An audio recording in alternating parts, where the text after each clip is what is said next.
Halo, saya Aryo Bimo. Ini masuk akal. Kalau bicara Papua, saya sering merasa kita terlalu lama salah cara memandang Papua.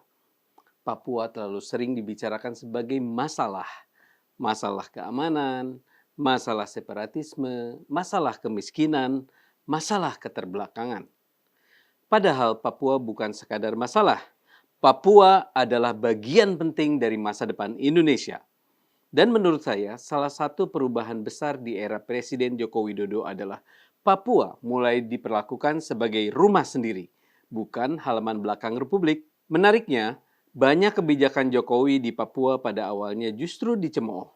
Dibilang pencitraan, dibilang proyek mercusuar, dibilang buang-buang uang, dibilang cuma cari suara. Tapi waktu berjalan, dan banyak orang mulai sadar, Pak Jokowi mungkin bukan hanya sedang membangun Papua, beliau sedang membangun rasa percaya.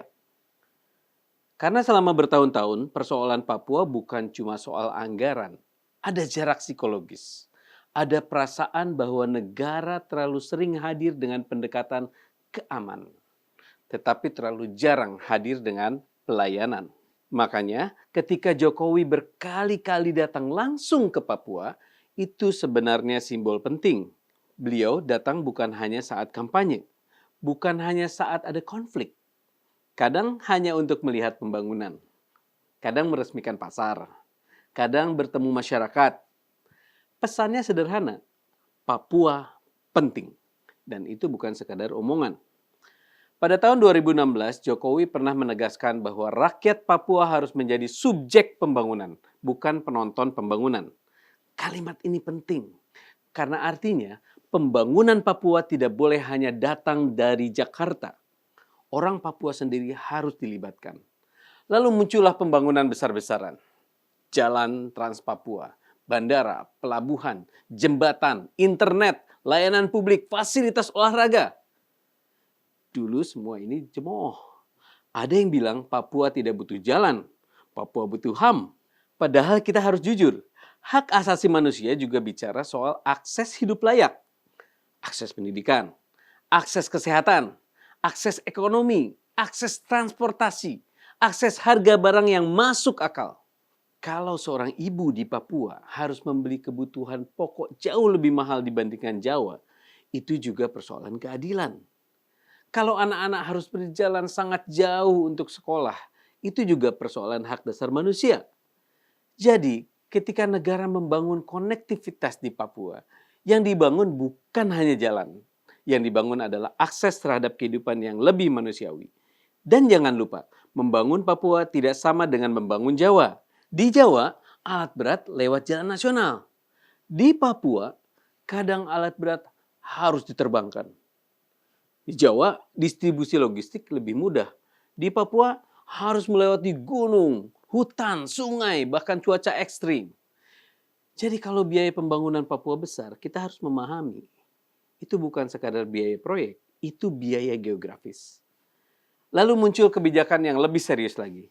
Tahun 2020 keluar instruksi Presiden nomor 9 tahun 2020 tentang percepatan pembangunan kesejahteraan di Papua dan Papua Barat. Perhatikan istilahnya, bukan sekadar pembangunan, tapi pembangunan kesejahteraan. Artinya negara mulai melihat Papua secara utuh, bukan hanya infrastruktur, tapi juga pendidikan, kesehatan, kemiskinan, ekonomi rakyat, dan pembangunan manusia. Lalu ada revisi Undang-Undang Otonomi Khusus Papua pada tahun 2021, disusul PP 106 dan PP 107 tahun 2021. Kemudian diperkuat lagi dengan Perpres nomor 24 tahun 2023 tentang Rencana Induk Percepatan Pembangunan Papua sampai 2041. Nah, ini menarik. Kalau semua ini hanya motif elektoral, pertanyaan sederhana. Untuk apa membuat desain pembangunan sampai 2041? Jokowi sudah menang besar di Papua tahun 2014 dan menang jauh lebih besar lagi pada tahun 2019. Bahkan setelah tidak bisa maju lagi sebagai presiden, kerangka pembangunan Papua justru makin diperkuat. Jadi kita memang tidak bisa membaca isi hati seseorang. Tapi kita bisa membaca pola kebijakan. Dan pola kebijakan Jokowi menunjukkan satu hal. Papua dipandang sebagai agenda kebangsaan jangka panjang, bukan sekadar agenda 5 tahunan. Dan ada satu hal lain yang menurut saya penting, olahraga. Banyak orang lupa Jokowi juga memberi perhatian besar pada pembangunan olahraga di Papua, termasuk stadion sepak bola. Kenapa? Karena beliau tahu orang Papua cinta sepak bola. Papua punya banyak bibit atlet luar biasa dari kampung-kampung kecil, lahir pemain-pemain hebat. Semangatnya besar, bakat alamnya kuat. Maka ketika stadion dibangun, itu bukan hanya bangunan beton, itu ruang mimpi. Pesannya kepada anak Papua sederhana, kalian juga layak punya panggung besar. Lalu datang PON 20 di Papua, dan lagi-lagi banyak yang mencemooh. Katanya tidak siap, katanya terlalu mahal, katanya berisiko gagal. Tapi apa yang terjadi? Papua berhasil menjadi tuan rumah nasional. Untuk pertama kalinya, Papua tidak menjadi sorotan karena konflik, tapi karena prestasi, persatuan, dan kebanggaan. Venue olahraga berdiri, infrastruktur membaik, masyarakat bergerak. Papua tampil percaya diri di depan Indonesia. Dan menurut saya ini penting, karena pembangunan bukan hanya soal beton dan aspal, tapi juga soal martabat. Jalan membuat orang terhubung, sekolah membuat orang berdaya, rumah sakit membuat orang terlindungi, internet membuka akses dunia, dan stadion memberi anak muda mimpi. Dan tentu saja Papua belum sempurna, masih ada konflik, masih ada ketimpangan, masih ada pekerjaan rumah besar. Kita harus jujur soal itu. Tetapi jujur juga berarti mengakui bahwa pada era Jokowi ada perubahan arah yang sangat signifikan. Dari pendekatan yang terlalu keamanan sentris menuju pendekatan kesejahteraan. Dari Papua sebagai pinggiran menjadi prioritas nasional. Dan dari pembangunan sporadis menjadi desain jangka panjang. Dan mungkin karena hasilnya tidak selalu viral, banyak orang baru sadar sekarang. Ternyata Jokowi memang sungguh-sungguh ingin Papua maju. Karena rasa sayang pada suatu wilayah tidak selalu ditunjukkan lewat pidato besar.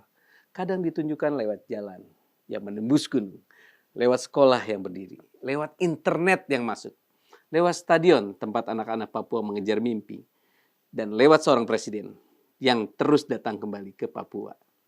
Saya Aryo Bimo, ini Masuk Akal.